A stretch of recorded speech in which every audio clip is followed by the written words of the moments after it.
poor virgin own mother sold her to a wealthy CEO to pay her debt, but then came the shock.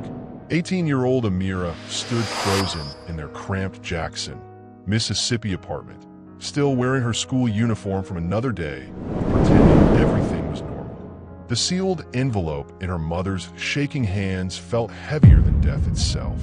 Have you ever trusted someone who destroyed that trust in one moment? Hi viewers, kindly tell us where you're watching from and what time it is. Warm welcome to the family. Enjoy the story. She's yours now. I signed the papers.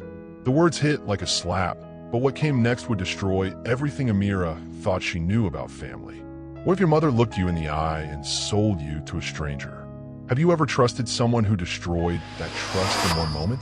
This is about family betrayal at its most devastating level. But what if the person who bought you wasn't the real villain? 18-year-old Amira stood frozen in their cramped Jackson, Mississippi apartment, still wearing her school uniform from another day of pretending everything was normal. The sealed envelope in her mother's shaking hands felt heavier than death itself. "Mama, what papers?" Amira's voice cracked like broken glass. Tamara couldn't meet her daughter's eyes. "The loan, baby, for $100,000. I can't pay it back." The Mississippi heat pressed through thin apartment walls while luxury car engines purred outside like predators waiting to feast. Amira's school books scattered across a secondhand table. Homework half finished, dreams now worthless paper. That's when he walked in. Mr. Landon Reeve looked like money, the kind that bought silence and erased problems. 42 years old, white, with eyes that had seen too much. His tailored suit cost more than their rent for a year. "Is this her?" His voice carried the weight of boardrooms and closed deals. Amira had never even been kissed, never held hands with a boy, never dreamed her first real conversation with a man would involve ownership papers. Discreet domestic companion contract. Tamara read from the envelope with dead eyes. 12 months. Lake Tahoe Estate. No outside contact. The room spun. Outside, children played in the courtyard, their laughter now sounding like mockery. Everything normal, everything safe was about to disappear. Landon's calculating gaze assessed her untouched innocence like examining merchandise. When his fingers barely grazed hers while taking the contract, unexpected shivers shot through her body. She yanked her hand away, terrified by her own reaction. "I won't hurt you," he said quietly, but his voice held no warmth. If your own mother betrayed you for money, could you ever forgive her? Drop your thoughts in the comments and tell me where you're watching from. Tamara finally looked up, tears streaming. "I spent it all, baby. The gambling, the purses, the trips to Atlanta. I thought I could win it back. You sold me." Amira's words came out flat, emotionless. "It's not forever, just 12 months. He's a good man. You don't sell good daughters to good men, Mama." Landon stood silent, watching this family destroy itself. Something flickered across his face. Recognition, maybe regret. But it vanished quickly. "We leave in an hour," he said. "Pack light." As the private jet lifted off Mississippi soil, Amira pressed her face to the window, watching her life disappear below. She had no idea the man sitting across from her wasn't just her captor. He was about to become the key to a family secret that would shatter everything. Lake Tahoe Mansion looked like paradise from the outside, but paradise can be the loneliest place on earth when you're trapped inside it. The estate sprawled across 10 acres of pristine lakefront, every detail screaming wealth and isolation. Floor-to-ceiling windows framed mountain peaks like a postcard, but the glass felt more like prison bars when you couldn't leave. Crystal chandeliers cast rainbow patterns on marble floors that echoed with the sound of Amira's reluctant footsteps. "Your quarters," Landon said, opening doors to a suite larger than her entire apartment back home. The bedroom could house a family. King-size bed with silk sheets, walk-in closet already stocked with clothes in her exact size, bathroom with a tub deep enough to swim in. Everything beautiful, everything cold. "How did you know my size?" she whispered. "I'm thorough in my business dealings." Business dealings. That's what she was. Silent staff moved through the house like ghosts. A housekeeper named Rosa who smiled sadly. A chef who left elaborate meals she barely touched, security guards who pretended not to exist. They all looked at her with knowing sympathy, which somehow made everything worse. House rules, Landon continued, his presence filling the space as steam from the hot bath created an intimate atmosphere she didn't want to notice. No phone calls, no internet access, no leaving the property. Meals are at 8, 1, and 7. I work from home most days. Her awareness of being undressed in a house he controlled made her skin burn with shame and something else she refused to name. "What exactly do you expect from me?" she asked, hating how small her voice sounded. "Nothing you're not willing to give." The answer confused her more than demands would have. Have you ever been in a beautiful place that felt like a prison? What would you do if luxury came with the cost of your freedom? That first night, she curled in silk sheets that smelled like expensive detergent and cried until her throat was raw. Every sob echoed in the enormous room, making her feel smaller and more alone. She missed her little brother Marcus, missed her cramped bed, missed feeling like she belonged somewhere. This mansion was a museum where she was both visitor and exhibit. But around midnight, something changed her tears to terrified silence. Through the mansion walls came a man's broken voice calling out a name in sleep. The voice was Landon's, rough with dreams and grief. The name he called sounded exactly like hers, but different somehow. Older, sadder. Amaya. Amaya, come back. She pressed her ear to the wall, heart hammering. Who was Amaya? Why did his voice break saying that name? And why did it sound so much like her own? Sleep finally came, but it brought dreams of strange houses and faces she should remember, but didn't. When morning sun streamed through windows big enough to drive a car through, one thought echoed in her mind. That first night, as Amira sobbed into silk pillowcases worth more than her family's monthly rent, she heard something through the mansion walls. A man's broken voice calling out a name in his sleep. The name sounded exactly like hers. He said he didn't want a maid or a companion. So why did he buy her? The truth was written in the way he looked at her, like seeing a ghost made flesh. 3 days passed in careful distance. Landon left breakfast trays outside her door, never entering, never demanding anything. She explored the mansion like a mouse in a maze, discovering rooms that felt more like shrines than living spaces. The art studio surprised her most. Easels, canvases, paint still fresh in their tubes. When she picked up a brush, muscle memory kicked in. Her fingers knew these tools, craved them. "You paint." His voice from the doorway made her jump, brush clattering to the floor. Yes. I used to. Before. Before what? Before my life became something someone else owned. Afternoon light streaming through stained glass windows painted her dark skin in jeweled tones as she moved through rooms that felt more like a museum than a home. Each piece of art, each carefully placed photograph told stories of a life interrupted. He stepped closer, and she caught his scent, expensive cologne mixed with something warmer, more human. "Paint whatever you want. This room is yours. Nothing in this house is mine. That room is." Their accidental collision in the narrow hallway came later that afternoon. His strong hands steadied her waist as sketch pads scattered across marble floors. Both froze in a moment of unexpected closeness, her breathing quickening as his eyes dropped to her lips. "Sorry," she whispered but didn't step away. "Don't be." His thumbs moved against her waist, just slightly, but enough to send heat racing through her body. She'd never felt anything like it. This awareness of another person's touch, this strange hunger for more contact. "I should go," she said. Should and want are different things. When someone looks at you like they've seen you before, but you know you've never met, what does that mean? Have you experienced that kind of recognition? That evening, he found her painting by the lake, angry strokes of red and black expressing everything words couldn't. He sat on the dock beside her, close enough that she felt his warmth. "Tell me about the woman in your dreams," she said without looking up. His whole body went rigid. "What woman?" "The one whose name you call out." "Amaya." Silence stretched between them like a bridge neither dared cross. "My wife," he finally said. "She died 3 years ago." "I'm sorry." "Galaxido." She she was pregnant. The pain in his voice made her chest ache. She set down her brush and really looked at him for the first time. Not as her captor, but as a human being carrying impossible weight.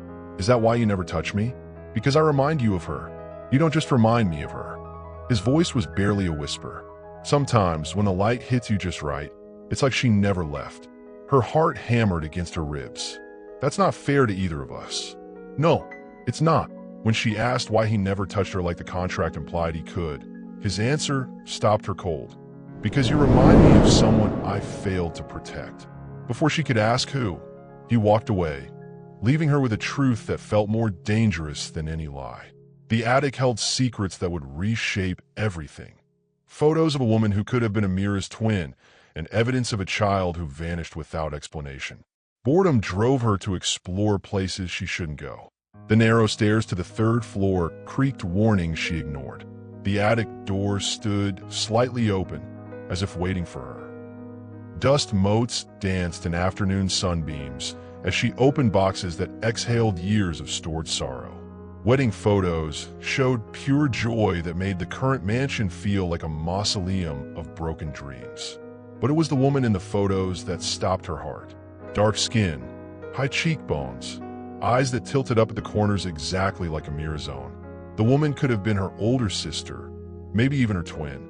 In every picture, she glowed with happiness that made the photos seem alive. Amaya Reeve, she read from the back of one. "My beautiful wife." More boxes revealed baby clothes, tiny shoes, a crib that had never been used, hospital bracelets from a maternity ward, and then the newspaper clipping that changed everything. Local woman dies in car accident. Infant survives. The date was 18 years ago. The baby had been taken by Child Protective Services after the father was deemed emotionally unfit to care for a newborn during his grief period. She was holding the clipping when footsteps pounded up the stairs. "What are you doing here?" Landon's voice carried a rage she hadn't heard before. His face was white with fury and something deeper, terror at having his wounds exposed. "I was just. Those are private." He snatched the photos from her hands, but his anger transformed into raw vulnerability when he saw which one she'd been looking at. "You had no right. She looks like me." "Don't." His voice broke. "The baby, what happened to the baby?" His rage at her invasion of privacy was transforming into something else, something that made him stand too close as he tried to explain. Her body responded to his emotional nakedness, to the pain radiating from him in waves. "Child Services said I was too unstable. Grief-stricken. They took her and..." His voice cracked completely. "I never saw her again. The adoption was closed, sealed. My daughter disappeared into the system like she never existed." If you found photos that explained someone's mysterious behavior, would you confront them or keep the secret? What would you do? How old would she be now? Amira whispered, though she already knew. 18. Same age as you. The connection hit them both at the same time. The resemblance wasn't coincidence. The way he looked at her, the recognition in his eyes, the name he called in his sleep, it all started making terrible sense. She was pregnant when she died, he whispered, touching the photo with shaking fingers. The baby survived the crash, but Child Services? His voice broke, and Amira felt something shift inside her chest. Not just sympathy, but recognition. She'd heard this story before from someone she trusted, someone who had lied about everything else. Memory can be a traitor, especially when it starts connecting dots you never wanted to see. The flashback hit her during breakfast the next morning. Tamara's voice from years ago, casual conversation Amira had forgotten. "Your daddy died before you were born, baby. Car accident up north somewhere. Real tragedy." But what if that wasn't the whole truth? She found Landon by the lake, throwing stones into water that swallowed them without a trace. The morning air carried the scent of pine and possibilities neither of them wanted to consider. "Tell me about the adoption," she said. He went still, stone frozen in his grip. "Why?" "Because I need to know." They sat by the lake as sunset painted the water in shades of fire and gold. Two broken souls finding unexpected comfort in shared honesty. The beauty around them seemed to mock the ugliness they'd both survived. Private adoption through a woman named Sarah Jenkins. She worked for the state, handled all the paperwork. Said my daughter would go to a good family, somewhere I couldn't find her. Promised it was for the best. What did she look like? This Sarah Jenkins. White woman, maybe 50, blonde hair, always wore these expensive suits. Had this way of talking that made you feel small. Amira's blood turned to ice. She knew that description. Had grown up seeing that woman at their apartment every few months, asking strange questions, checking on her like she was a problem to be managed. She said the family was from the South. Mississippi, maybe Alabama. People who wanted a child but couldn't have one. Did she ever mention the name Tamara Davis? This time, Landon dropped the stone completely. His eyes searched her face with growing horror. Why would you ask that? Swimming together in the lake later, his idea, meant to distract them both from impossible thoughts, only made everything more complicated. Her awareness of his athletic body as he helped her from the water, hands lingering on her waist as droplets traced paths down her skin, created a tension that had nothing to do with family secrets. "Tell me about your childhood," he said as they sat dripping on the dock. "Your earliest memories." "I don't remember much from when I was really little. Tamara said I was sick a lot, in and out of hospitals. Memory problems from the fever. Or trauma," he said quietly. "What kind of trauma?" "The kind that comes from being separated from everyone you belong with. Have you ever realized your entire childhood was built on lies? How do you process that kind of betrayal from someone you trusted?" That night, she called Tamara from Landon's phone while he was in his office. Her mother's voice sounded tired, older somehow. "Amira? Baby, how are you? Is he treating you right?" "Mama, I need to ask you something, and I need the truth." Silence stretched across the connection. "What social worker used to visit us when I was little?" "The white woman with blonde hair." The pause lasted too long. When Tamara spoke again, her voice shook. "Why are you asking about that?" "Because the man you sold me to described her perfectly. And Mama, she was the same woman who took his baby daughter 18 years ago." The phone clattered as if Tamara had dropped it. When she picked it up again, she was crying. "Amira, baby, I need you to come home. Right now. Not until you tell me the truth. I can't do this over the phone. Please just come home. There are things I should have told you years ago." When she described the social worker who visited when she was 3, a woman who asked strange questions about her birth, Landon went completely still. "What did this woman look like?" he asked, voice deadly quiet. Amira's description matched exactly the woman who had taken his daughter 18 years ago. Some boundaries exist to protect us from pain, but when the right person offers to share that pain, walls become prisons we're desperate to escape. Amira sat curled in the mansion's library, tears streaming down her face as rain pounded the windows. She'd just gotten off the phone with her little brother back in Jackson. He'd been asking questions about where she was, why Mama seemed so scared lately, why strangers kept coming to the house asking about money. Every lie she told him felt like swallowing glass. The leather chair swallowed her small frame as she clutched a throw pillow to her chest. Books surrounded her, stories of happy endings she no longer believed in. The grandfather clock in the corner ticked away, seconds that felt like hours. That's where Landon found her. He stood in the doorway for a moment, his expensive shirt wrinkled, tie loosened around his neck like he'd been fighting with it all day. His dark eyes took in her tear-stained cheeks, her trembling shoulders. "Amira." His voice was softer than she'd ever heard it. "I'm fine," she lied, not looking up. He moved closer, each footstep deliberate on the hardwood floor. "No, you're not." The kindness in his tone broke something inside her. Fresh tears spilled over as 18 years of holding everything together finally collapsed. "She sold me," Amira whispered. "My own mama sold me like I was nothing. And I defended her.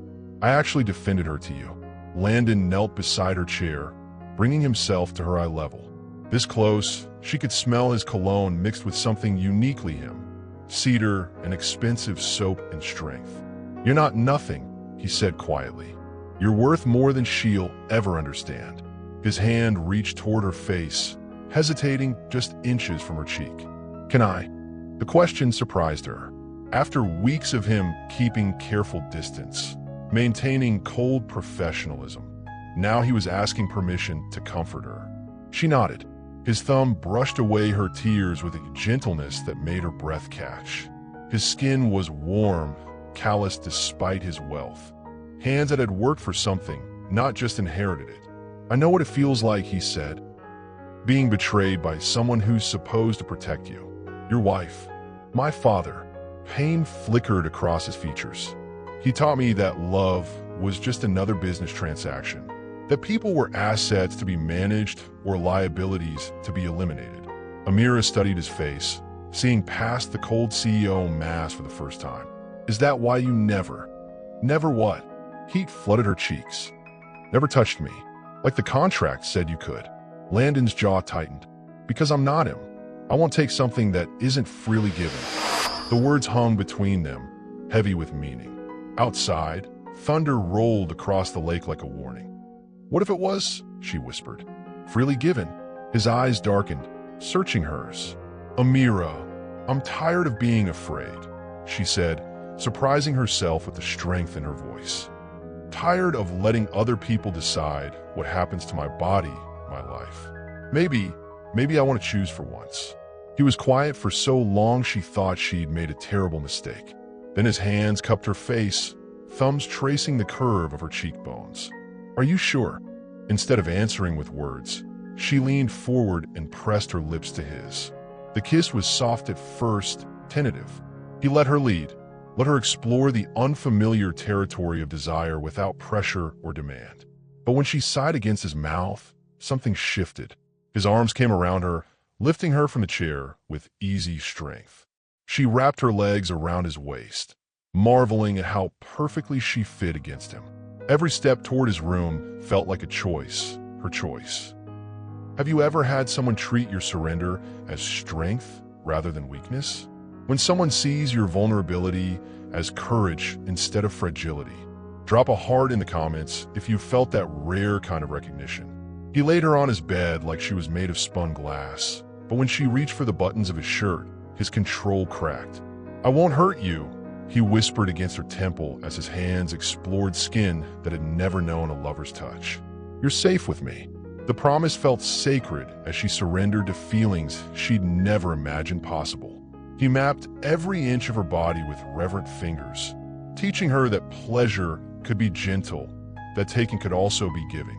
When she cried out his name, it wasn't from pain, but from the overwhelming discovery of what her body was capable of feeling. Afterward, they lay tangled in sheets that smelled like him, her head on his chest as his heart slowed beneath her ear. "Thank you," she whispered. "For what?" "For waiting. For letting it be my choice." His arms tightened around her. "Always your choice, Amira. Always." As dawn broke over the lake, she woke in his arms, feeling transformed. Not because he'd taken something from her, but because he'd helped her discover something she never knew she possessed. The ringing phone shattered their peaceful morning like a gunshot. Landon reached for it with a frown. "It's your mother." Amira's blood went cold as Tamara's frantic voice filled the room through the speaker.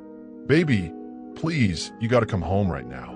There's something I should have told you years ago. Something about your father.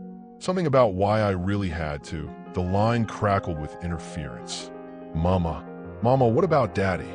But the call had dropped, leaving them staring at each other across a silence that felt heavy with approaching storm. The phone call that changes everything always comes when you're finally happy, because fate has a cruel sense of timing. Amira's hands shook as she tried calling her mother back. Straight to voicemail. Again and again, straight to voicemail. "This doesn't feel right," she said, pacing the length of Landon's bedroom in his oversized shirt. "Mama never talks about Daddy. Ever. She always said he died when I was a baby." Landon sat on the edge of the bed, watching her with calculating eyes. In the morning light, he looked every inch the powerful CEO, except for the way his gaze followed her every movement with protective intensity. "Maybe it's time we found out the truth," he said quietly. You think I'm letting you walk back into whatever mess is waiting in Mississippi alone?" He stood, moving to his closet with determined strides. "We leave in an hour." The private jet descended through storm clouds toward Jackson, carrying them from mountain serenity back to the humid chaos of her childhood. Below, the landscape looked like a puzzle with pieces missing. Cotton fields giving way to urban sprawl, wealth and poverty existing side by side like uncomfortable neighbors. Amira pressed her face to the window, watching her past rush up to meet her. What if she's in trouble? What if someone's making her say these things? Landon's hand covered hers on the armrest. Then we handle it. Together. The words sent warmth through her chest. Together. When was the last time she'd had someone willing to stand with her instead of behind her or in front of her? You know, this changes things, she said without looking at him. Last night, what happened between us? Ow. You said yourself the contract was about me reminding you of someone you lost. What if? She swallowed hard. What if there's more to that connection than we thought? His fingers laced through hers. Whatever we find out, it doesn't change how I feel about you. You don't know that. I know that I've never felt about anyone the way I feel about you. His voice dropped to that low timbre that made her skin heat despite the airplane's recycled air. And I know that last night meant something. Not because of who you remind me of, but because of who you are. The plane hit turbulence, making her stomach drop. Or maybe that was just the way he looked at her, like she was worth crossing state lines for, worth facing unknown dangers beside. When was the last time you felt like someone would follow you into the storm instead of waiting for you to weather it alone? Tell me in the comments about the person who chose to stand with you when things got complicated. They landed at Jackson's small airport as evening painted the sky in shades of warning. The humid air hit them like a wall when they stepped off the plane, thick with the promise of more rain. A black sedan waited on the tarmac, but it wasn't alone. That's not the car I ordered, Landon said, tension creeping into his voice. Two vehicles sat side by side. Their planned ride in a government sedan with tinted windows that screamed official business. Miss Amira, a woman emerged from the second car. She was older, maybe 60, with graying hair pulled into a severe bun and eyes that had seen too much. My name is Margaret Cross. I've been waiting 18 years to meet you. Amira's blood turned to ice water. Who are you? I'm a social worker who placed you with Tamara when you were 3 years old. The world tilted sideways. Landon's arm came around her waist, steadying her as her knees threatened to give out. That's impossible, Amira whispered. I wasn't adopted. Tamara is my mother. Margaret's smile was cold as winter rain. Is that what she told you? Oh, honey, we have so much to discuss. Behind them, a third car pulled up. Tamara stepped out, her face streaked with tears and terror. I'm sorry, baby, she called across the tarmac. I'm so sorry. They said they'd hurt your brother if I didn't. Mrs. Johnson, that's enough, Margaret interrupted smoothly. But Landon had gone completely still beside her, staring at Margaret with recognition that made Amira's chest tight with dread. You, he breathed. You're the one. You took my daughter. Margaret's cold smile widened. Mr. Reeve, I wondered when you put it together. Yes, I was the social worker assigned to your case 18 years ago, after your wife's tragic accident and your unfortunate emotional state. The court decided the child would be better placed elsewhere. You stole her from me. Landon's voice was deadly quiet. You falsified reports, made me believe she was dead. I saved her from a grieving man who could barely function. A man whose own father had him committed for psychiatric evaluation. Margaret pulled out a manila folder. But imagine my surprise when I discovered where she'd ended up. What are the odds? Amira looked between them, understanding dawning like sickness in her stomach. No, that's not.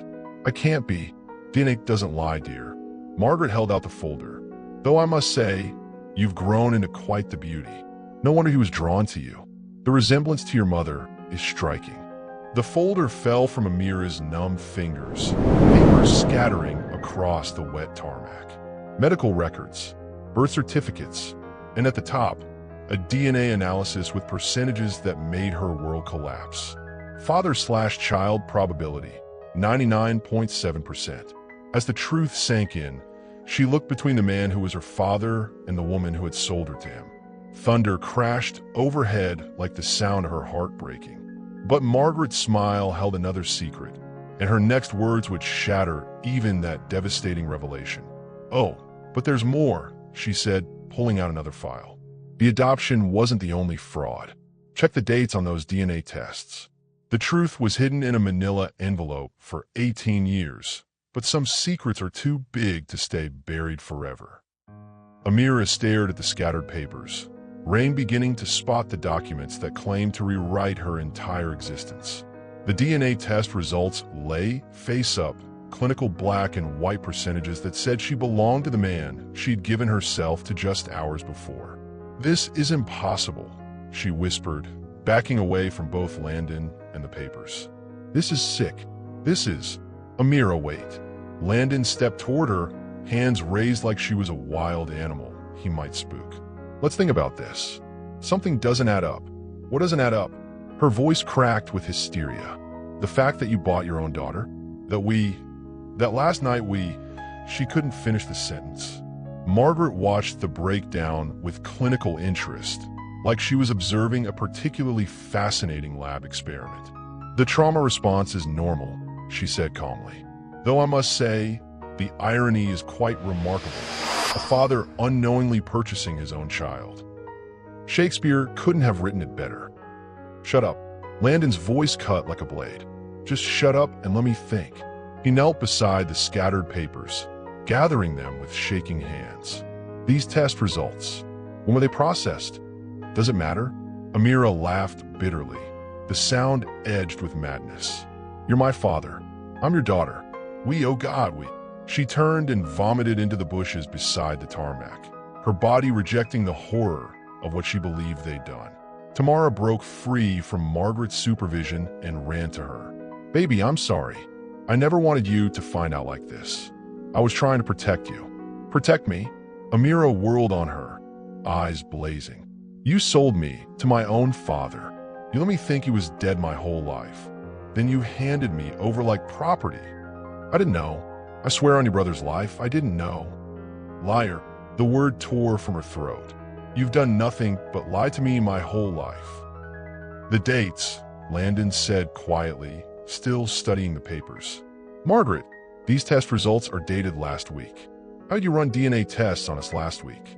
Margaret's composure flickered for just an instant. "Court-ordered testing. Standard procedure for what? I never gave you a sample. Neither did Amira." His voice grew stronger, more certain. "And I've never seen this lab before. These aren't from any facility I've used." He looked up at them, and Amira saw something she'd never seen before, hope flickering in his dark eyes. "What are you saying?" she whispered. "I'm saying Margaret here is awfully well prepared with evidence that should have been impossible to obtain." He stood slowly, his CEO mask sliding back into place. "I'm saying someone who's been manipulating adoptions for 18 years might not be above manufacturing evidence." Margaret's cold smile faltered. "Don't be ridiculous. DNA testing is a precise science. Then you won't mind if we run our own tests." "Right now, at a facility of my choosing." The silence stretched between them like a loaded gun. "They'll take time," Margaret said. "And frankly, after what I witnessed at the mansion, two people I believe to be father and daughter engaged in." "What did you witness?" Landon's voice turned dangerous. "Because the only people at that mansion were me, Amira, and my staff, all of whom signed confidentiality agreements. I have sources. You have nothing." He pulled out his phone. "But you're right about one thing. We need answers. Real answers." As he dialed, Amira felt a spark of something she'd almost lost. Hope. What if the test was fake? What if this was another layer of the conspiracy that had already stolen so much from both of them? If someone spent years manipulating your life, how many lies would you believe before you started questioning everything? Drop your thoughts in the comments about when you realized you'd been living someone else's version of the truth. The lab technician arrived within an hour, a legitimate facility Landon had used before, complete with proper chain of custody procedures and witnesses. "Mouth swab for both of you," the technician explained. "Results in 24 hours for standard paternity testing." As they each submitted samples, Amira watched Margaret's face. The older woman had lost her composed mask, replaced by something that looked suspiciously like panic. Even if these tests are fake, Amira said quietly to Landon, why would she do this? What does she gain? Control, he said simply. Think about it. She tears us apart with this revelation. I'm devastated. You're traumatized. Meanwhile, she maintains control over a situation that was starting to slip away from her. What situation? His jaw tightened. The original adoption. If I started digging into what really happened to my daughter, asking questions about how a grieving father lost custody right so completely, Margaret's whole house of cards might fall down. 24 hours later, they sat in the same cramped Jackson apartment where this nightmare had begun. The legitimate test results lay on the table between them. Father/child probability, 0%. Not related, Amira whispered, then louder. We're not related. Relief flooded through her so powerfully she thought she might pass out. Landon reached for her hand, squeezing tight. But Margaret wasn't finished. Even caught in her lie, she had one more card to play. Fine, she said, her composure cracking completely. You're not father and daughter, but you want to know the real truth about why you look so much like his dead wife? Why he was so drawn to you from the moment he saw you? She pulled out another file, this one thick with genealogy charts and family trees. Your cousins, Amira's mother, her real mother, the one who died in childbirth, was Landon's wife's cousin. That's why the resemblance is so strong. That's why fate seemed to bring you together. The revelation hung between them, less devastating than before, but still complicated. So, we're related, Amira said slowly. Distantly. Third cousins, maybe fourth. Legal in every state. Hardly unusual. Landon's voice was steady, but it explains the connection I felt. The sense of familiarity. It also means, Margaret continued, that your real daughter is still out there, Mr. Reeve. Still alive. And if you want to find her, you're going to need my help. The silence that followed was broken by a sound none of them expected, Amira's laughter. You really think, she said, wiping tears from her eyes, after everything you've put us through, that we'd trust you to find anyone? She stood, pulling Landon up with her. We'll find his daughter ourselves. But first, we're going to make sure you never hurt another family the way you've hurt ours. As they walked toward the door, Margaret called after them. You have no idea what you're up against. This goes deeper than one social worker. Deeper than you can imagine. Landon paused at the threshold. Then I guess we better start digging. Outside, Jackson's humid air felt like freedom instead of oppression. They weren't father and daughter. They weren't even close family. They were two people who'd found each other across impossible odds. And that was something worth fighting for. But as they drove away, neither of them noticed the black sedan that pulled out behind them, or the man in the passenger seat speaking quietly into a phone. They know about the tests. Activate contingency plan. Sometimes the truth is just another lie wearing a different mask, and the real conspiracy runs deeper than anyone imagined. The hotel room in downtown Jackson felt like a war room. Laptops spread across the bed, legal documents covering every surface, phones charging on nightstands like weapons waiting to be deployed. Amira sat cross-legged on the floor, surrounded by genealogy charts that mapped her family history like a battlefield. Every generation revealed new questions, new gaps where people should be but weren't. This doesn't make sense, she said, pointing to a birth certificate. According to this, my birth mother had no sisters. But Margaret said she was your wife's cousin. Landon looked up from his laptop, where he'd been researching Margaret Cross's employment history. What if she lied about that too? Then why do I look so much like your wife? It was the question that had haunted them since the DNA results proved they weren't related. The resemblance was too strong to be coincidence. But if there was no family connection, what explained it? Maybe we're asking the wrong questions, Landon said, closing his laptop. Instead of focusing on how you're connected to Sarah, what if we focus on why Margaret wanted us to believe you were connected to me? Amira looked up from the papers. You think she planned this whole thing? The debt, the contract, bringing us together? I think Margaret Cross has been playing a very long game, and we've been pieces on her board from the beginning. His phone buzzed. A text from an unknown number. Stop digging or the girl pays the price. They stared at the screen, the threat hanging between them like poison in the air. They're watching us, Amira whispered. Good, Landon said grimly. Let them watch. They just confirmed we're on a right track. He stood, pacing to the window that overlooked downtown Jackson's struggling business district.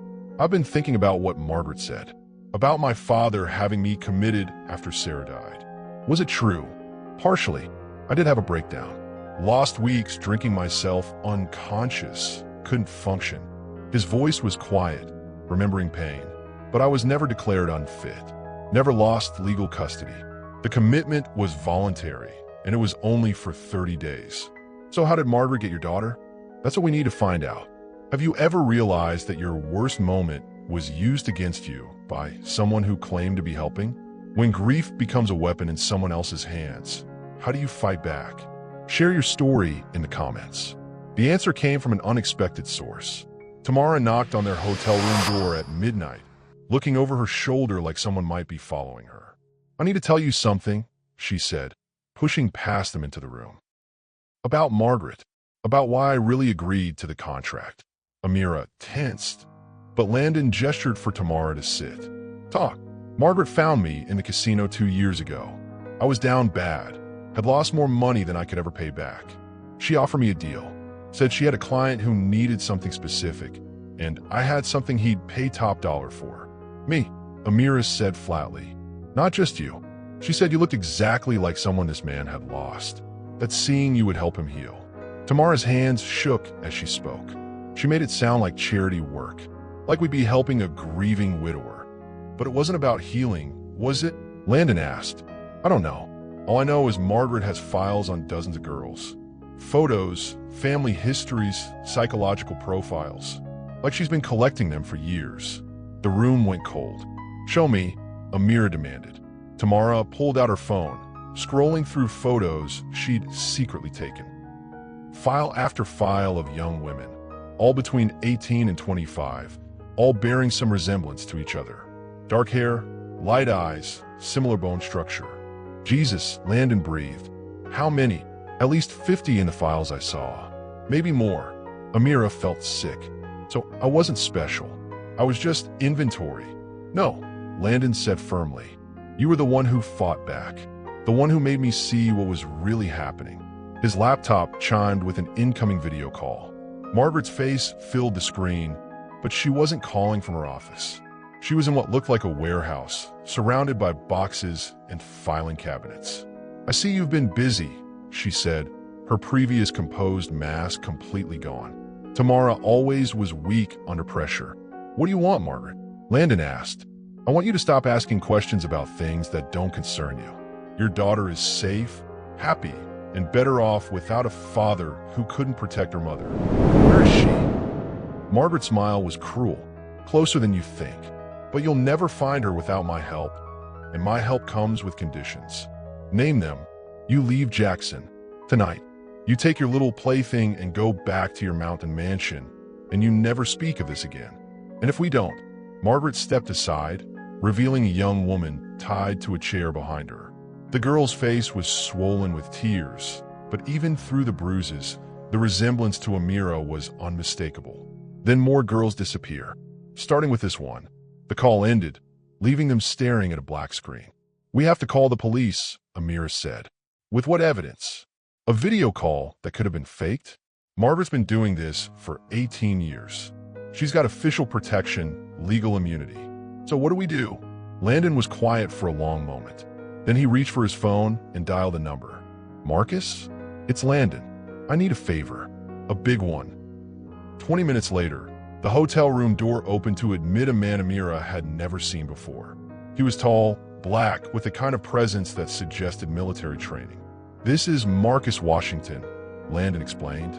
Former FBI, current private security. He specializes in cases the government won't touch. Marcus studied the evidence spread across the room with professional efficiency. How long has this been going on? 18 years that we know of, Amira said. And you think this Margaret woman is running some kind of trafficking operation?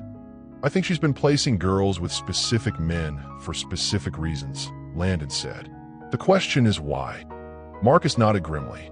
I've seen cases like this before. Usually leads back to blackmail, money laundering, or worse. What's worse than selling girls? Using them to control the men who buy them. Think about it. What would a powerful man pay to keep his secrets buried? What would he do to protect his reputation if someone had evidence of his preferences? The implications hit like a physical blow.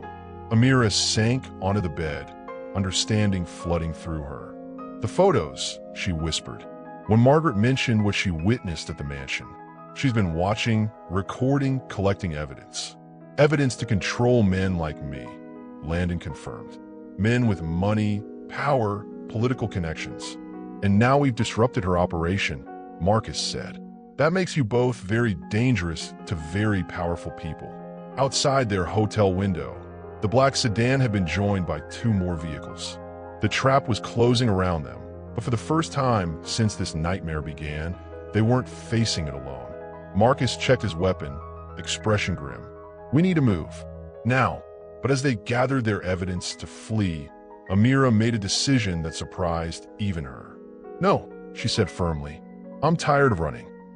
If Margaret wants a war, let's give her one. The look Landon gave her was equal parts pride and terror. His innocent contract girl had become a warrior willing to fight back. The question was whether they'd survive what came next. Family trees have deep roots and hidden branches. Sometimes the person who looks like your lost love is connected to her in ways that make everything more complicated. The abandoned textile factory on Jackson's outskirts looked like every horror movie set Amira had ever seen. Broken windows stared down like dead eyes, weeds growing through cracks in the parking lot. The kind of place where bad things happen to good people. But it was also where Margaret was holding the girl from the video. This is insane, Amira whispered, crouched beside Landon behind a rusted shipping container. We should wait for backup. The girl doesn't have time for backup, Marcus said through their earpieces. He was positioned on the factory's north side, rifle trained on the main entrance. I count 4 vehicles, maybe 8 hostiles. Margaret's got serious muscle backing her up. Landon checked his pistol, something Amira never thought she'd see him do. I'm not leaving another daughter in that woman's hands. The word daughter hit Amira strangely. Not his biological daughter, but clearly someone he felt responsible for protecting. How do we know she's even in there? Amira asked. Their answer came in the form of screaming from inside the building. A young woman's voice, raw with terror, begging someone to stop. Landon's face went white. That's her. That's definitely her. They moved across the parking lot like shadows, staying low behind abandoned cars and industrial debris. The factory side entrance hung open, metal door creaking in the humid night breeze. Inside, the space opened into a maze of old machinery and worker stations, perfect for hiding, but terrible for quick escapes. Emergency lighting cast everything in sickly yellow, creating shadows that could hide an army. Split up, Landon whispered. I'll go left, you go right. Find the girl and get her out. What about Margaret? Let me worry about Margaret. But Amira had learned not to trust plans that asked her to leave the dangerous parts to someone else. She'd spent 18 years being protected and controlled. Tonight, she was choosing her own level of risk. They found the source of the screaming in what used to be the factory's main floor. Margaret stood over a chair where a girl who couldn't be more than 19 was tied up, blood trickling from her nose. But Margaret wasn't alone. 3 men in expensive suits surrounded her, and Amira recognized one of them from news photos, a federal judge known for his tough stance on family court cases. She's becoming a liability, the judge was saying.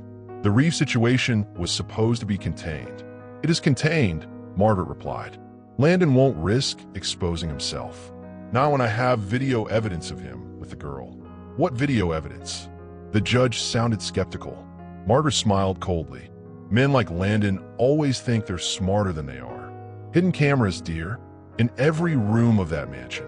I have hours of footage showing him with his contract companion. Amira's blood turned to ice. Those intimate moments, their first time together, everything they'd shared, it had all been recorded. And the girl? What about her? Amira's outlived her usefulness. She was supposed to keep Landon distracted while we move his assets offshore. Instead, she's made him suspicious, got him asking questions. The judge nodded. Then we terminate both contracts. Permanently. No, said a new voice from the shadows. You don't. Landon stepped into the light, gun raised, his face a mask of controlled fury. Let the girl go, Margaret. Landon, how nice of you to join us. Margaret didn't seem surprised, though I must say, this is rather disappointing. I had such hopes for you. The feeling isn't mutual.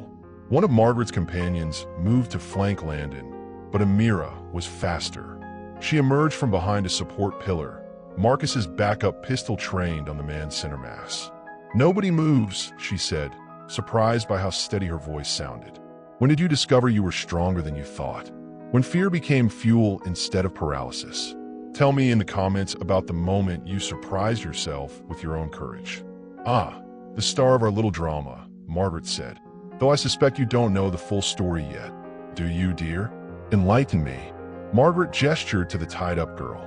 Meet Jessica Monroe, age 19, from Natchez, Mississippi. Parents killed in a car accident when she was 3, raised by her grandmother until last year. The girl looked up with tear-filled eyes that were unmistakably familiar. Not because she looked like Amira, she looked like the photos of Landon's dead wife. Another cousin? Amira asked sarcastically. Oh, much better than that. Margaret's smile was triumphant. Jessica is Landon's actual daughter. The one I told him died 18 years ago. The silence that followed was deafening. Landon's gun wavered. That's impossible. I saw the death certificate. You saw what I wanted you to see. Just like Amira saw the DNA results, I wanted her to see. Margaret pulled out her phone, showing them official-looking documents. Jessica Sarah Reeve, born March 15th, 18 years ago. Father, Landon Reeve. Mother, Sarah Elizabeth Monroe Reeve. You're lying, Jessica whispered. My name is Monroe. My parents died in Mississippi. Your adoptive parents died in Mississippi. Your birth parents. Well, your mother died in a car accident in New York. Your father was told you died too. Margaret's cruelty was clinical. I placed you with a nice family in Natchez, made sure you grew up safe and loved, until they died and you became useful again.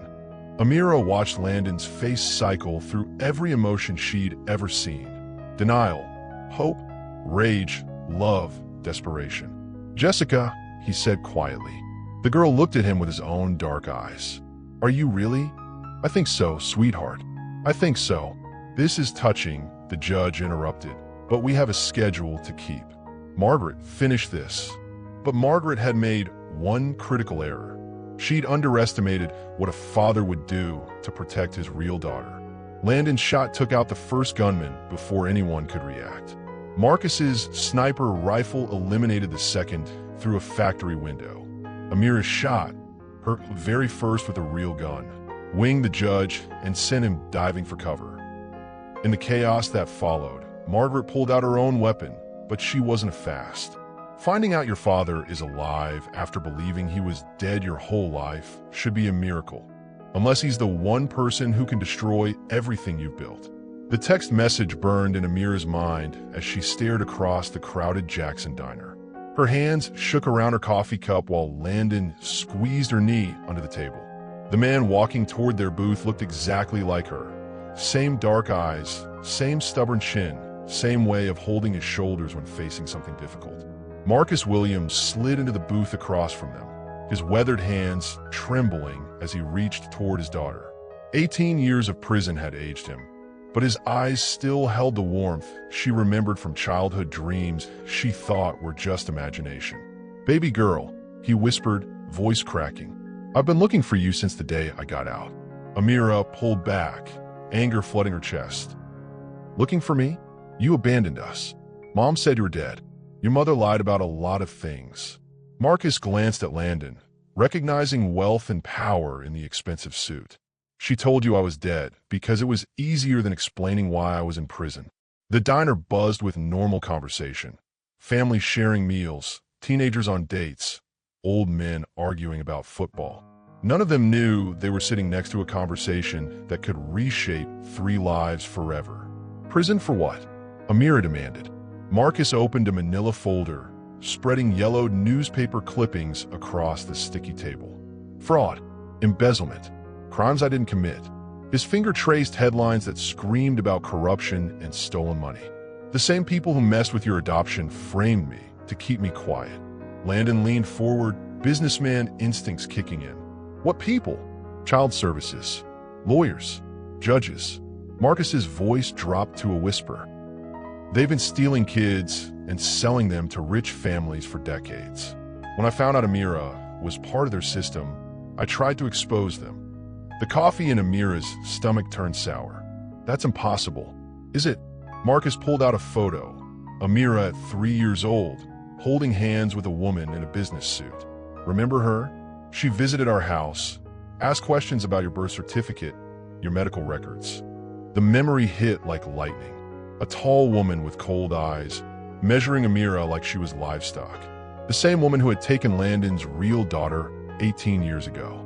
They needed me gone, Marcus continued, so they planted evidence in my construction company accounts. Sent me away for 18 years while they finished their plan. Amira's world tilted again. Every truth turned into another lie. Every answer spawning 10 new questions. She grabbed Landon's hand, needing something solid to anchor her. Why didn't you fight it? She asked. Marcus's eyes filled with tears. I tried, but who believes a black construction worker over federal agents? They said if I kept quiet and did my time, they'd leave you alone. His voice broke completely. I thought prison would keep you safe. The booth felt too small, the air too thick. Amira's chest tightened as she processed 18 years of abandonment that wasn't abandonment at all. They promised Amara money if she played along, Marcus added. Told her they'd find you a better life with a wealthy family. She didn't know they were selling you. But she took the money anyway, Amira said bitterly. Fear makes people do terrible things. Marcus reached across the table again, this time managing to touch her fingers. I'm not asking you to forgive anyone. I'm just asking you to understand. Landon had been silent, processing information with the calculating mind that built his empire. Mr. Williams, these people you're talking about, are they still active? Marcus nodded grimly. More active than ever. They've expanded operations across 3 states. And now that Amira's story is getting attention. He pulled out his phone, showing news articles about their relationship. They're scared. Amira read the headlines over his shoulder. CEO's young girlfriend raises questions. Mississippi woman claims adoption fraud. Federal investigation launched into child services corruption. They're coming for you both, Marcus said quietly. And this time, they won't bother with legal paperwork. The words hung in the air like smoke from a fire nobody could put out. Amira looked between the father who'd been stolen from her and the man who'd saved her from being stolen herself. 3 people connected by a conspiracy that stretched back 2 decades. Outside the diner window, a black SUV sat in the parking lot. The driver wore sunglasses despite the cloudy day, and he'd been there since they arrived. Dad, Amira whispered, the word feeling strange but right on her tongue. I think they already found us. Marcus followed her gaze, and his face went pale. We need to leave. Now. But as they started to slide out of the booth, 2 more SUVs pulled into the parking lot, boxing in Landon's rental car. Men in suits stepped out, hands resting inside their jackets. Amira's phone buzzed with a text. Walk outside calmly and get in the first vehicle. Your father has caused enough trouble. She showed the message to both men, watching fear and determination war in their faces. What do we do? She asked. Landon stood up, his CEO mask sliding into place. We finish this, once and for all. When powerful people want you gone, running away isn't cowardice, it's strategy. But sometimes you have to stop running and fight.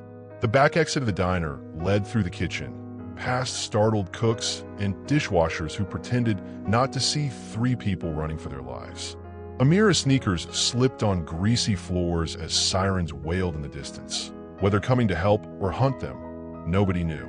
Landon's phone buzzed constantly with calls from his security team, his lawyers, his board of directors. The story was breaking everywhere. CEO flees federal agents. Adoption scandal rocks elite circles. Missing heiress found in human trafficking ring. This way, Marcus panted, leading them through an alley behind a restaurant. His old pickup truck sat hidden behind a dumpster, keys already in the ignition.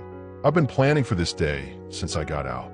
They piled in, Amira squeezed between the two men who'd shaped her life in completely different ways. The truck smelled like sawdust and coffee, familiar scent from a childhood she'd almost forgotten. "Where are we going?" she asked as Marcus gunned the engine. "Safe house," Landon said, already making calls. "My people have a place in the mountains. Completely off-grid." "Your people?" Marcus shot him a suspicious look. "How do we know they're not part of this?" "Because I trust them with my life." With her life. The highway stretched ahead, empty except for the occasional 18-wheeler hauling goods between cities that didn't care about their problems. But in the rearview mirror, black SUVs followed at a distance, patient as vultures. Amira's phone exploded with notifications. The story was going viral on social media. Her face plastered across news websites she'd never heard of. Strangers were debating her life, her choices, her relationship with Landon, like she was a character in a movie instead of a real person with real feelings. "Look at this," she said, scrolling through comments. "Half these people think I'm a gold digger, the other half think I'm a victim. Nobody thinks I might just be a woman who fell in love." "Public opinion doesn't matter," Landon said, though his jaw was tight with anger. "What matters is getting you somewhere safe, while my legal team handles this." Marcus snorted. "Legal team? Son, these people own judges. They've been playing the legal game for decades." Then we changed the game. The safe house perched on a cliff overlooking the Pacific Ocean, waves crashing against rocks far below, like nature's own security system. Inside, the luxury cabin had been transformed into a war room. Laptops and legal documents covering every surface, cell phone boosters ensuring communication with the outside world. Landon's security team briefed them on the situation while Amira tried to process how her life had become an action movie. Federal agents were claiming she was a person of interest in a fraud investigation. The media was painting her as either a victim or a villain, with no middle ground for the truth. "We have 48 hours before they can get warrants," the head of security explained. "After that, this place won't be safe anymore." Marcus paced by the windows, watching for approaching vehicles. 48 hours to do what? "Expose everything," Landon said, opening his laptop. "We have documents, photos, testimony from other victims. If we can get it all online before they stop us." "They'll kill us," Marcus said bluntly. "These people don't leave loose ends." Amira looked between them. Her biological father, who'd spent 18 years in prison trying to protect her, and her lover who was risking everything to keep her free. Both men willing to sacrifice themselves for her safety. "No," she said firmly. "Nobody dies for me. Not anymore." She moved to the laptop, fingers hovering over the keyboard. "We do this together, or we don't do it all."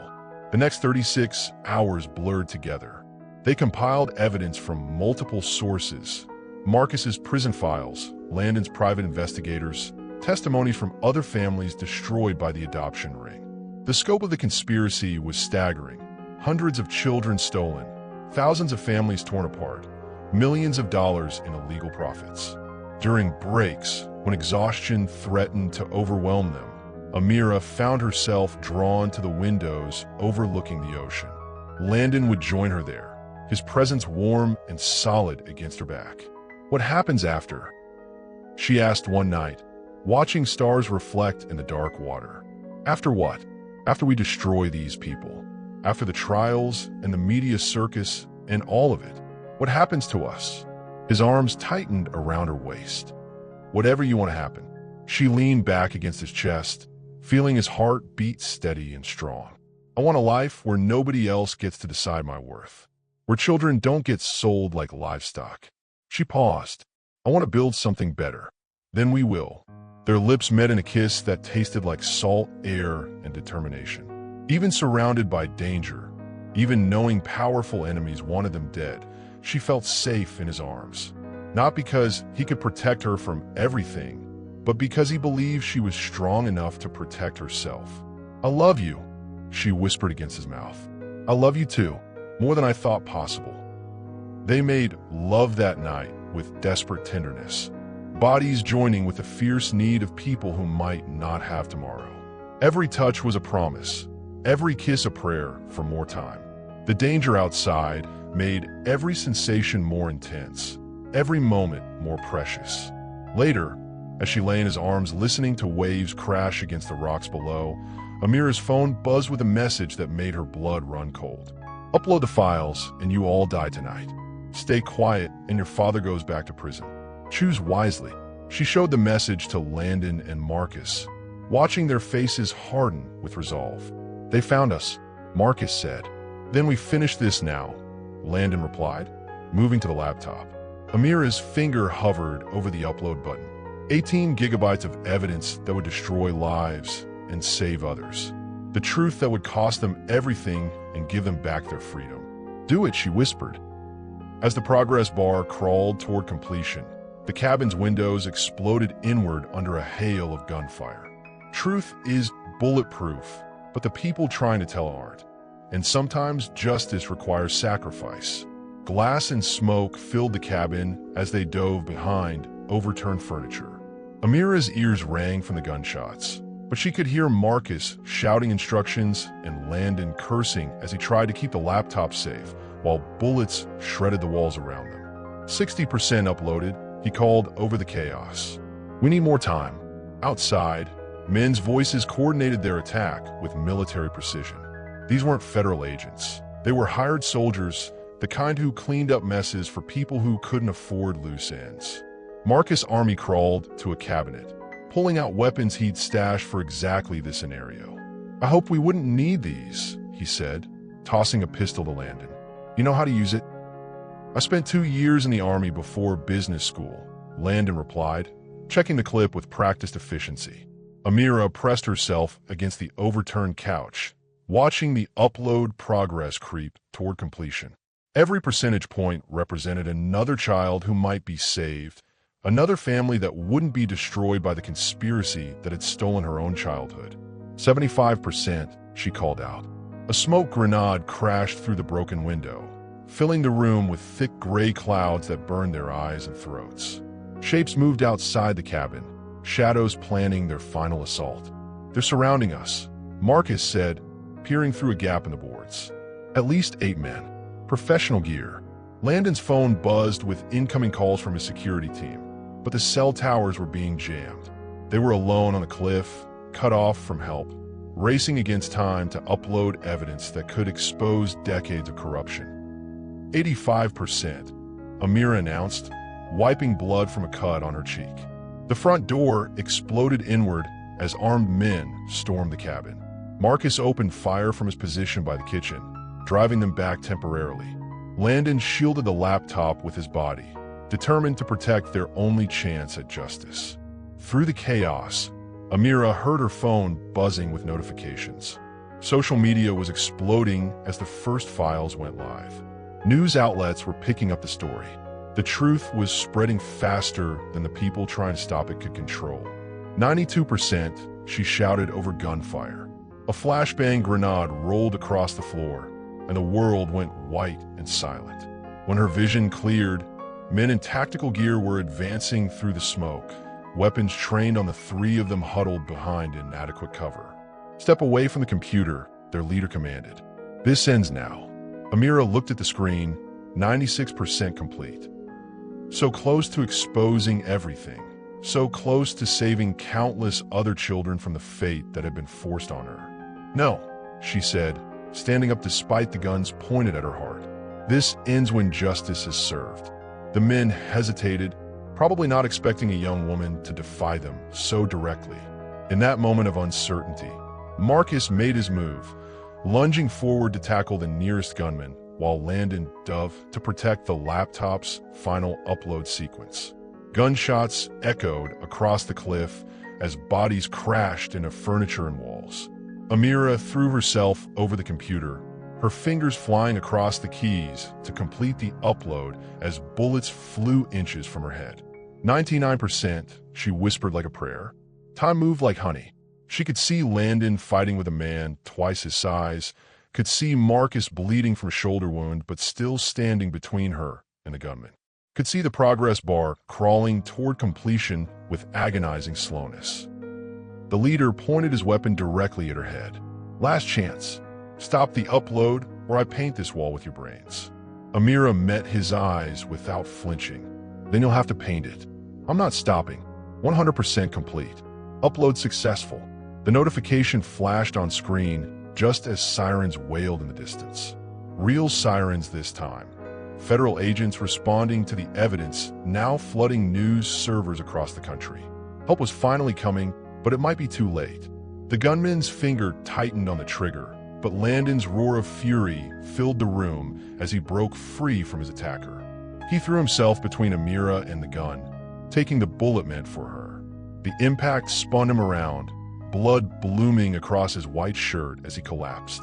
Amira's scream cut through the noise of sirens and shouting, through the sound of helicopters approaching and tactical teams storming the building. By the time the real federal agents secured the scene, the hired killers were gone, escaped into the woods like the cowards they were. But the damage was done. Landon lay motionless on the cabin floor, his blood mixing with broken glass and scattered documents. "Don't you dare die on me," Amira sobbed, pressing her hands against the wound in his chest. "Don't you dare leave me now." His eyes fluttered open, focusing on her face with obvious effort. Did it work? She looked at the laptop screen, where news alerts were streaming in real time.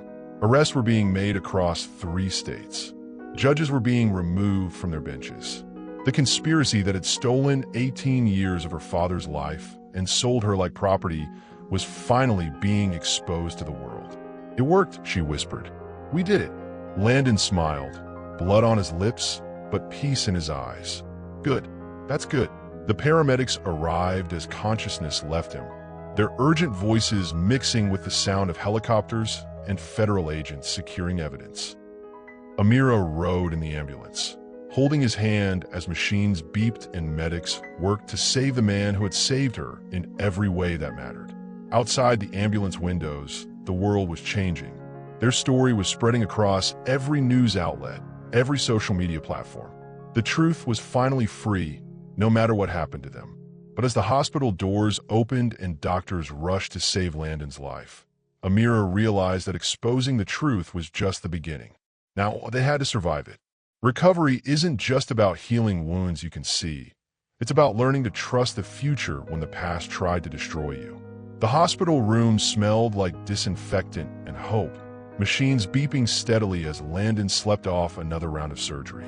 Amira hadn't left his side in 3 days, not even when reporters camped outside offering ridiculous amounts of money for exclusive interviews. His chest rose and fell with mechanical precision. Bandages covering the place where a bullet meant for her had nearly ended his life. The doctor said he was lucky. The bullet missed his heart by inches, damaged a lung, but nothing that wouldn't heal with time and physical therapy. "Lucky," she whispered, running her fingers through his dark hair. "Lucky to take a bullet for someone else's truth." Marcus sat in the corner chair, his own arm in a sling from the gunfight. He'd been reading newspaper articles aloud, updating her on the avalanche of arrests and investigations their evidence had triggered. "Federal judge in Alabama resigned this morning," he said, folding another paper. "That makes 12 government officials who've stepped down since the story broke." Amira nodded, but her attention stayed focused on Landon's face. In sleep, the lines of stress and worry smoothed away, leaving him looking younger, almost vulnerable. This man who controlled billion-dollar corporations lay helpless in a hospital bed because he'd chosen to protect her. "The FBI wants to interview you again tomorrow," Marcus added. "They're building cases against the entire network." "Let them build," she replied. "I'm not leaving until he wakes up." Her phone buzzed constantly with calls from lawyers, reporters, and government officials. The story had exploded beyond anything they'd imagined. #Justice for Amira was trending worldwide. Documentary filmmakers were already reaching out. Publishers wanted to buy her story. None of it mattered while Landon lay unconscious. On the fourth day, his eyes opened. "Hey," he whispered, voice rough from the breathing tube they'd removed that morning. "Hey yourself," she said, tears streaming down her face. "You scare me." He tried to sit up, wincing at the pain in his chest. "How long?" "4 days. You've been in and out of surgery." She helped him drink water through a straw, his lips dry and cracked. "The doctors say you'll make a full recovery." "And the case?" Marcus stood up from his chair, walking over to the bed. "Son, half of Washington is either resigned, indicted, or running scared. The adoption ring is finished. Foster care systems in 6 states are being investigated." "You did it." Landon's hand found Amira's, squeezing weakly. "We did it." The next weeks passed in a blur of depositions, interviews, and medical appointments. Amira testified before a federal grand jury, her words helping to indict 47 people on charges ranging from fraud to conspiracy to commit kidnapping. The judge who had signed her original custody papers broke down crying when they arrested him. Landon recovered slowly but steadily, his strength returning as the scope of their victory became clear. The foundation they dreamed of building became a necessity. Too many other victims were coming forward, too many families destroyed by the same conspiracy that had stolen Amira's childhood. "Tamara wants to see you," Marcus said one afternoon, finding Amira in the hospital cafeteria. She looked up from her untouched sandwich. Her mother had been arrested as a co-conspirator but released on bail after cooperating with authorities. The woman who had sold her daughter was now a key witness in bringing down the people who had manipulated them both. "I don't know if I'm ready," Amira admitted. "She's not asking for forgiveness," Marcus said. "She's asking for a chance to help other families avoid what happened to ours." The meeting took place in a conference room at the federal building, with lawyers present from both sides. Tamara looked older, smaller somehow, as if the weight of her choices had physically diminished her. "I know I don't deserve to call you my daughter anymore," she began, voice shaking. "I know what I did was unforgivable." Amira sat across the table, Landon beside her in his wheelchair, still too weak to walk long distances. "Then why are we here?" "Because I want to help stop this from happening to anyone else." Tamara slid a thick folder across the table. "I kept records, names, dates, payments. Everything they made me do for 18 years. The folder contained evidence of dozens of other cases. Children separated from families through manufactured crises. Parents coerced into signing custody papers they didn't understand. Wealthy families paying premium prices for adoption services that were actually human trafficking operations. "Why now?" Amira asked. "Because I've been living with this secret for 18 years, and it's been killing me every day." Tears ran down Tamara's cheeks. "I thought I was protecting you. They said foster care would be worse, that at least this way you'd have opportunities. You believed their lies because it was easier than fighting for me." "Yes." The admission came out like a physical wound. "I was weak and scared, and I took their money instead of finding another way." Amira looked at the evidence spread across the table. Proof that could put even more predators in prison, could save even more children from the fate she'd barely escaped. "What do you want from me?" she asked. "Nothing," Tamara said. "I want to give you something. Information that can help your foundation identify other victims. A way to make sure no other mother ever has to make the choice I made." Later, as they left the federal building, Landon took her hand. "What are you thinking? That forgiveness isn't about her," Amira said. "It's about me. About not letting anger poison the rest of my life." "Does that mean you forgive her?" Amira considered the question as they walked toward their car. "I understand her. I don't excuse her, but I understand how someone could be scared enough to believe lies that justified the unforgivable."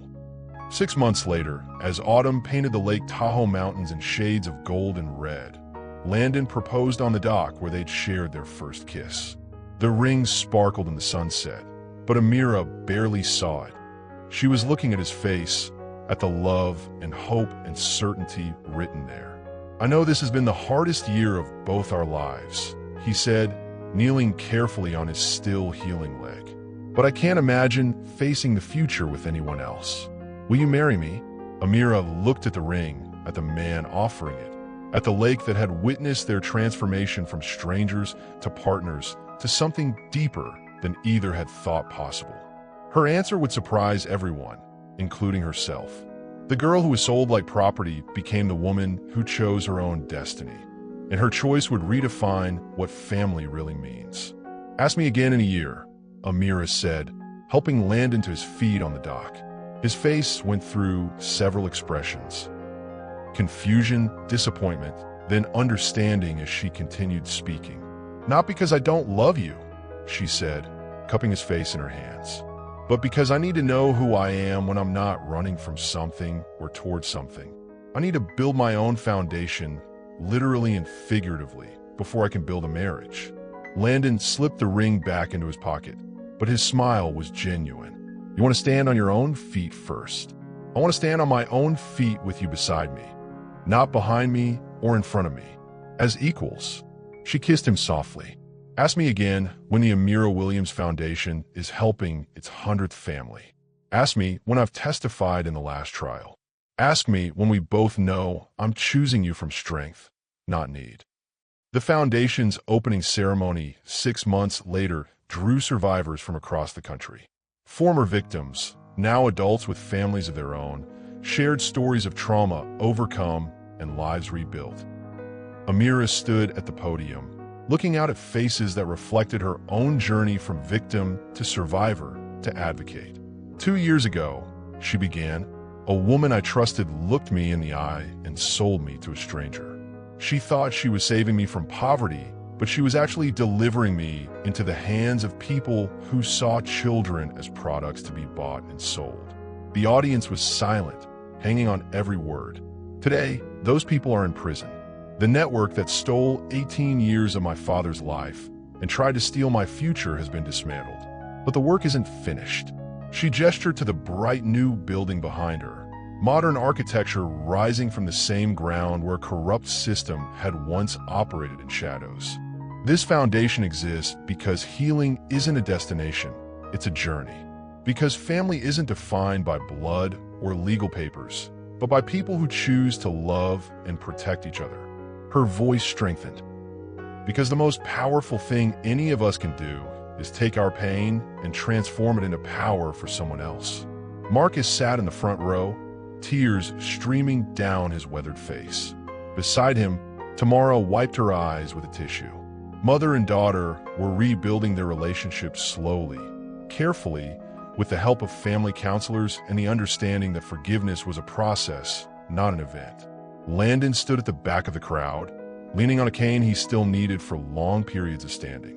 His recovery had been complete but slow, leaving him with a deeper appreciation for health, for life, for the woman who had saved him as much as he had saved her. The Amira Williams Foundation will provide legal aid, counseling services, and safe housing for trafficking survivors, she continued. But more than that, we'll provide something every stolen child needs: the knowledge that they are worth fighting for. The applause was thunderous, but Amira barely heard it. She was looking at the faces in the crowd, survivors who had found their voices, families reunited after years of separation, officials who had chosen justice over convenience. After the ceremony, as the crowd dispersed and the media packed up their equipment, Amira found herself alone on the steps of the foundation building. The sun was setting over the city, painting the sky in shades of pink and gold that reminded her of that first morning in Lake Tahoe. Landon approached quietly, his cane tapping against the concrete steps. "Proud of you," he said simply. "We're not done yet." She took his free hand, interlacing their fingers. 3 more trials this year, congressional hearings next month, and we've identified 47 other children who need help reuniting with their families. She smiled, bumping his shoulder with hers. "You're not getting rid of me that easily," Landon breathed. They stood in comfortable silence, watching traffic move through the streets below. Normal people living normal lives, unaware that their safety was protected by others willing to fight for justice. "Ask me now," Amira said suddenly. Landon looked at her, eyebrows raised. "Here, on the steps of your foundation. Here, now, where it all makes sense." He didn't have the ring.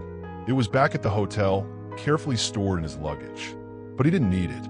He took both her hands in his, balancing carefully on his cane. "Amira Williams," he said, voice carrying clearly in the evening air. "Will you marry me? Not because you need saving, and not because I need healing, but because we choose each other every day."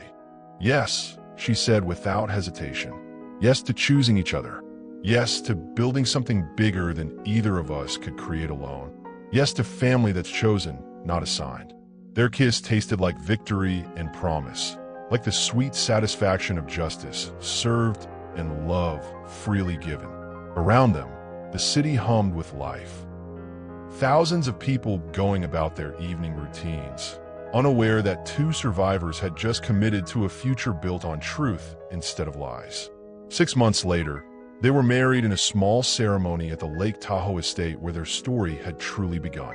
Marcus walked Amira down the aisle, his pride evident in every step. Tamara sat in the second row, still working to earn her place in her daughter's life, but grateful to be included at all. The guest list was small, but meaningful. Survivors from the foundation, the FBI agents who had helped expose the conspiracy, the doctors who had saved Landon's life. People who understood that this wedding wasn't just about two people in love, but about the triumph of hope over despair. "You look beautiful," Landon whispered as they stood before the judge. "You look alive," she whispered back, and they both smiled at the miracle of that simple truth. The vows they'd written themselves spoke of partnership forged in crisis, love discovered in the midst of chaos, and a future built on the foundation of shared values rather than shared trauma. "I promise to choose you every day," Amira said, "not because I have to, but because I want to. I promise to see your strength before your scars," Landon replied, "and to build a life where freedom isn't something we fight for, but something we create together." As they kissed to seal their marriage, guests threw flower petals that caught the afternoon light like confetti, celebrating not just their love, but their survival. That night, in the same bedroom where Amira had once cried herself to sleep as a frightened teenager, she made love to her husband with the confidence of a woman who had chosen her own destiny. Their bodies joined with practiced intimacy, but their hearts connected with the deeper satisfaction of two souls who had found home in each other. "No regrets?" Landon asked later, as they lay wrapped in each other's arms. "Only one," Amira said, tracing patterns on his chest. "I wish every stolen child could have a story that ends like this. Maybe they will. The foundation is just the beginning." She lifted her head to look at him, this man who had seen her worth before she believed in it herself, who had stood with her while she reclaimed her own power. "What's next for us?" "Whatever we choose," he said, pulling her closer. "That's the beautiful thing about freedom. It means the ending is always up to us." Outside their window, Lake Tahoe reflected the stars like scattered diamonds, the same view that had witnessed her transformation from victim to survivor to advocate. The girl who had been sold like property had become the woman who chose her own destiny. And her choice to love freely, to fight fiercely, and to build a future where no other child would face what she had faced, would echo through generations of families who would never know her name, but would benefit from her courage. The most powerful love stories she had learned weren't about rescue. They were about recognition, seeing worth in yourself and others, then choosing to honor that worth every single day. So what would you have done? Would you have chosen love after betrayal, trust after deception? Tell me in the comments how you think this story should have ended. And remember, the strongest love stories aren't about rescue. They're about recognition. If this story of survival, truth, and chosen love moved you, smash that like button and subscribe for more stories that prove love can triumph over any lie. Comment below with your thoughts on family, forgiveness, and finding your own power. And remember, you're never just what someone else makes you. You're what you choose to become.